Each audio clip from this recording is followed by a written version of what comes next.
Hello, friends. Welcome to our channel, Superhero Stories of Faith. Today, we're going to talk about a superhero with an amazing gift. He could read your thoughts and know your sins to help you make a really good confession. We're talking about Padre Pio, someone your grandparents may have known or heard about. We'll talk about his birth and childhood, how God called him, his first years as a friar, his stigmata, his miracles, his hard trials, his last years, his entrance into heaven, and the miracles that made him a saint. But before we start, don't forget to like, subscribe, and check out our books on Amazon. Let's begin. Star, Birth and Childhood. Once upon a time, there was a little boy named Francesco Forgione who was born to do something very special. He was a poor kid from a tiny town, but he became a light for the whole world.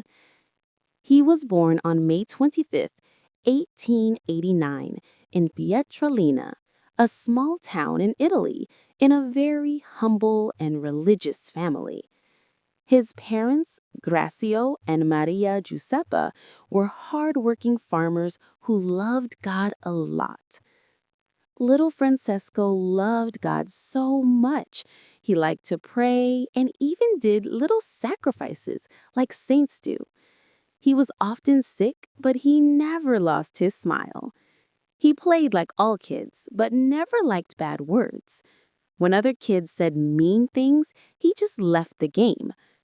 His friends said he was shy and different, almost like a little Catholic nerd because he took his faith seriously. But everyone liked him because he was kind.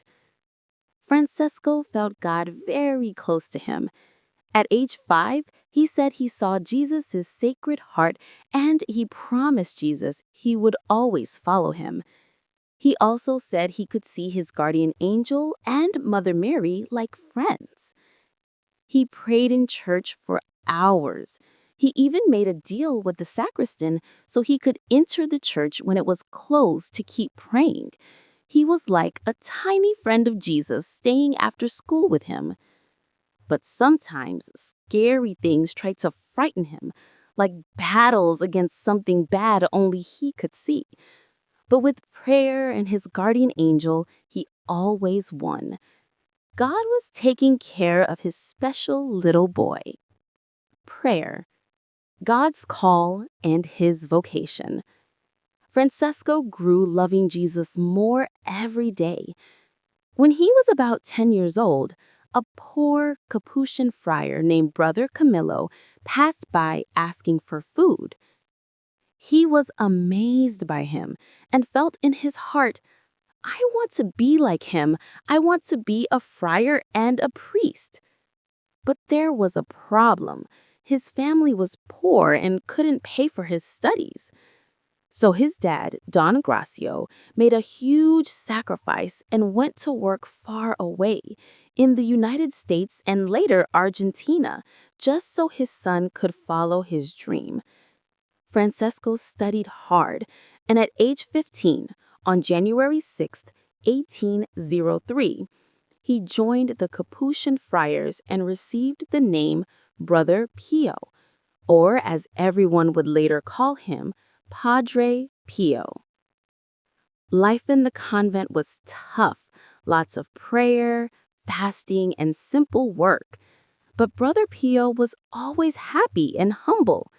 He made his vows of poverty, chastity, and obedience, and felt God very close to him. Church, first years as a friar. Brother Pio continued his studies, moving from convent to convent.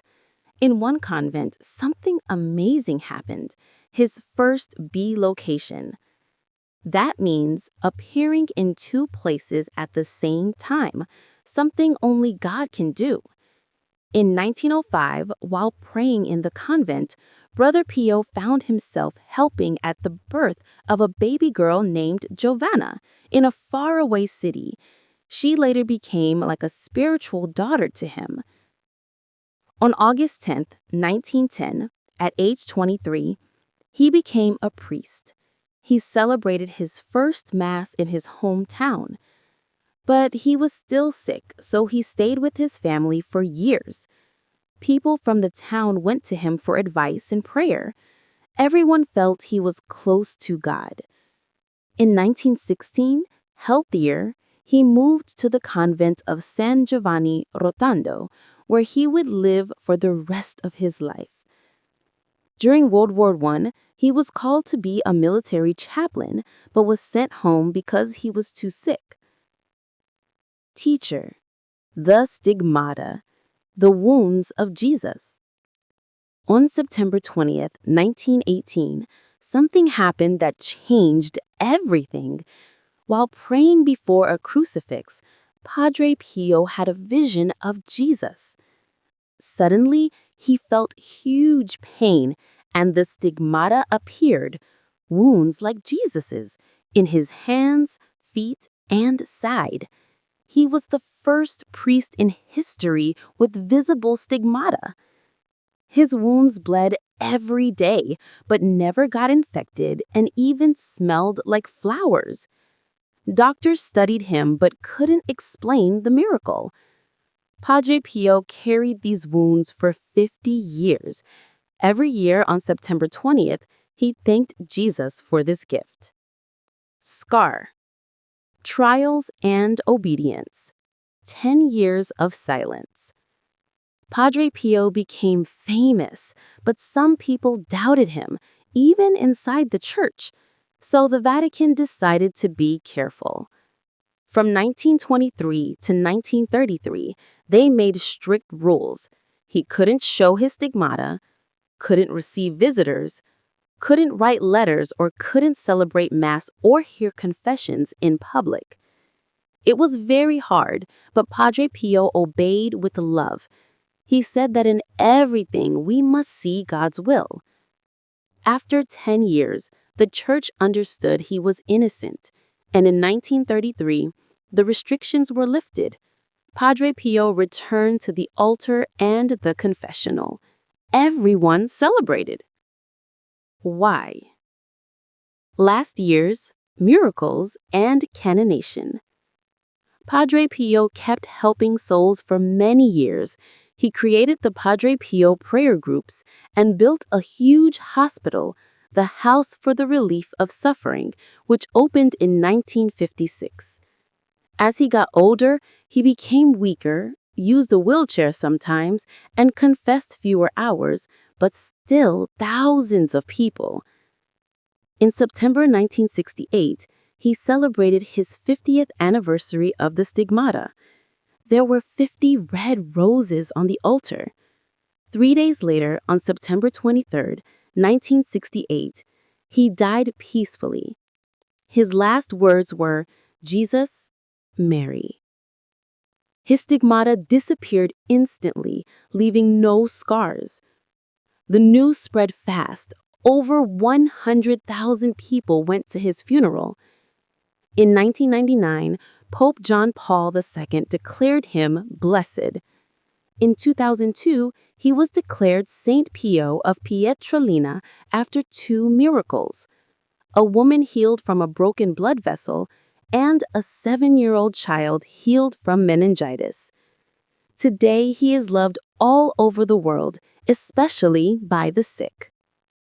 Don't forget to subscribe, like, and check out our books on Amazon. And stay tuned for the next video about Padre Pio's amazing gifts and his love for the Eucharist.